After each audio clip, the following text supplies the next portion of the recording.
Well, if you're craving Chinese but want to cut back on those carbs, Howard shows us how to make an egg roll in a bowl. That's what's on the menu today in the Mr. Food Test Kitchen. Whenever I get Chinese takeout, no matter what I order, it seems like I always add an egg roll at the last minute. I mean, who doesn't love a good egg roll?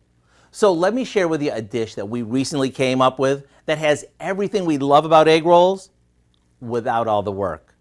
We start by sauteing some ground pork in a skillet, crumbling it as it cooks.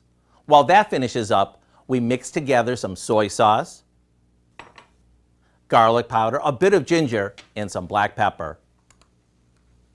Once the pork is cooked, we add in a bag of coleslaw mix, some cut scallions, the soy sauce mixture, and our secret ingredient, Thai chili sauce. We'll let this cook for a few more minutes until the cabbage starts to soften up.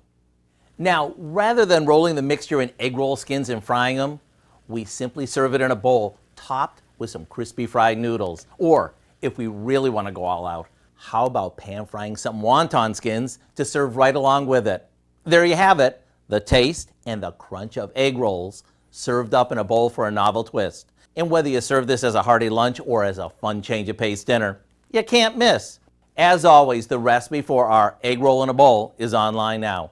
I'm Howard in the Mr. Food Test Kitchen, where today we found a hen hao wei. That means very good in Chinese. Or, as we say, ooh, it's so good.